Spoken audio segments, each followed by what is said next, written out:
Assalamualaikum warahmatullahi wabarakatuh. Setelah menguasai materi berkaitan dengan aliran kas, yang selanjutnya adalah materi tentang nilai waktu dari uang atau time value of money. Jadi untuk materi ini diawali dengan pertanyaan, berapa uang jajan Anda dahulu? Apakah sama jika dibelanjakan sekarang? Jika uang ditabung, berapakah nilai uang 5 tahun kemudian? Jadi kalau teman-teman ingat, mungkin sekitar 10 tahun yang lalu teman-teman duduk di bangku SD, uang jajannya masih Rp1.000. Mungkin pada saat itu Rp1.000 sudah bisa digunakan untuk beli macam-macam. Misalnya untuk beli nasi soto ayam.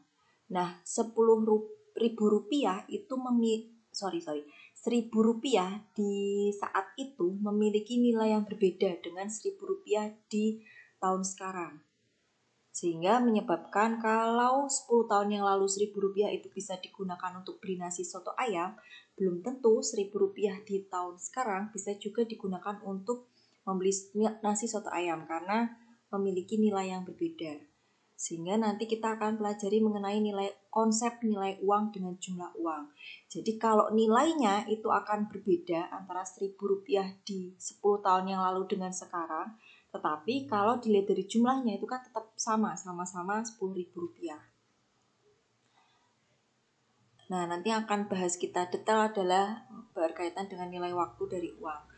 Apa yang dimaksud dengan nilai waktu dari uang? Nilai waktu dari uang adalah nilai uang berubah bersamaan dengan perubahan waktu.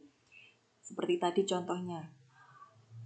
Kemudian di sini perbedaan konsep nilai uang dengan konsep jumlah uang. Kalau nilai uang tadi beda ya, jadi dipengaruhi oleh waktu. Rp1.000 di 10 tahun yang lalu dengan Rp1.000 di 10 tahun mendatang itu nilainya akan berbeda.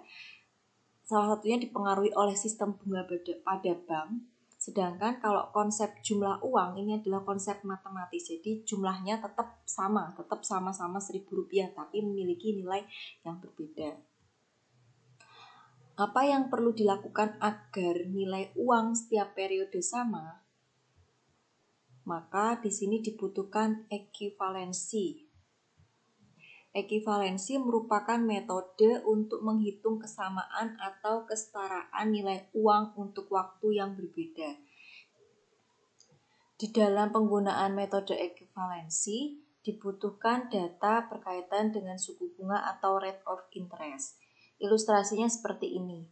Misalnya ada seorang ibu menabung uang sebesar 5 juta di tahun 2015. Maka nilai kesetaraannya setelah setahun kemudian jadi awalnya di tahun 2015 itu nabungnya sebesar 5 juta. Nah, kita pengen tahu nih 5 juta di tahun 2015 itu nilainya setara dengan berapa di tahun 2016. Maka untuk menghitung nilai uang di tahun 2016, kita gunakan data suku bunga. Jadi di sini 5 juta di tahun 2016 itu didapatkan dari 5 juta tadi yang ditabungkan di tahun 2015 ditambah bunga yang didapatkan. Atau ditambah 5 juta dikali suku bunga di tahun 2015. Sehingga nanti nilainya adalah nilai uang di tahun 2016. Sedangkan yang dimaksud dengan bunga adalah sejumlah uang yang dibayarkan akibat pemakaian uang yang dipinjam sebelumnya atau kompensasi dari penurunan nilai uang selama waktu peminjaman. Sehingga nanti besarnya bunga akan relatif sama besarnya dengan penurunan nilai uang tersebut. Tujuannya adalah menjamin nilai agar relatif tetap dan stabil. Jadi total bunga itu adalah jumlah hutang sekarang dikurangi jumlah hutang awal atau jumlah hutang semula. Itu tadi bunga dalam rupiah ya.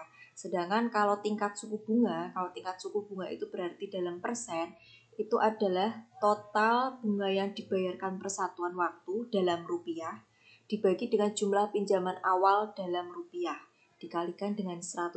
Nanti hasilnya adalah tingkat suku bunga atau rate of interest. Contohnya, seorang mahasiswa meminjam uang di bank sebesar 15 juta tahun 2011. Pada tahun 2014, hutangnya tercatat menjadi 18 juta. Berapa bunga yang harus dibayar mahasiswa dan berapa tingkat suku bunganya atau rate of interest-nya? Maka di sini tadi pengertian mengenai bunga, total bunga dalam rupiah itu adalah total pinjaman sekarangnya tadi menjadi 18 juta dikurangi dengan total pinjaman semula 15 juta. Sehingga total bunga dalam rupiahnya adalah 3 juta rupiah. Sedangkan tingkat suku bunganya itu tadi sama dengan tingkat suku bunga itu kan tadi berarti total bunga dalam rupiah per tahun. Karena di sini bunganya adalah 3 juta selama 3 tahun. Karena dari tahun 2011 sampai 2014, maka per tahun bunganya adalah 1 juta. 1 juta rupiah per tahun dibagi dengan pinjaman semula. Pinjaman semulanya adalah 15 juta dikali 100%. Sama dengan 6,67%. Sehingga tingkat suku bunganya adalah 6,67%. Nah, jenis bunga di sini ada 2 jenis. Yang pertama adalah simple interest atau bunga sederhana. Yang kedua adalah compound interest. Yang digunakan di bank pada saat ini adalah yang compound interest atau bunga majemuk. Kita lihat bedanya antara simple dan compound interest. Yang pertama, bunga sederhana atau simple interest. Itu prinsip perhitungannya adalah, misalnya di sini tahun pertama pinjaman awalnya adalah Rp200.000. Tingkat suku bunga per tahunnya adalah 5%. Sehingga di tahun pertama dia harus membayar bunga sebesar 5% kali 200.000 sama dengan 10.000. Maka pinjaman di akhir periodenya di tahun pertama itu menjadi 210.000. 200 ditambah 10.000. Kemudian di tahun kedua dia sama ya, tadi kan pinjaman awalnya tetap 200.000, kemudian bunganya 5%.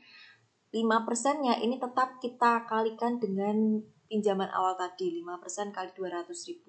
Sehingga bunga yang dibayarkan di tahun kedua adalah 10.000. Jadi total pinjaman di akhir periodenya menjadi yang sebelumnya tadi dia pinjamannya menjadi 210.000 ditambah dengan bunganya di tahun kedua 10.000 menjadi 220.000. Begitu juga seterusnya. Jadi setiap tahun bunganya tetap 10.000, 10.000 dan seterusnya. Sehingga kalau dia baru bisa mengembalikan di tahun keempat, total pinjamannya menjadi 240.000.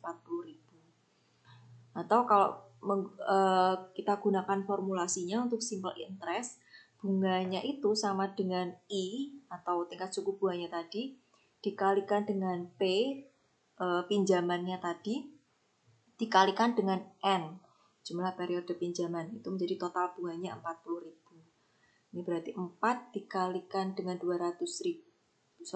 Ini adalah 5% dikali 200.000 dikali 4 sama dengan 40.000. Itu bunga sederhana.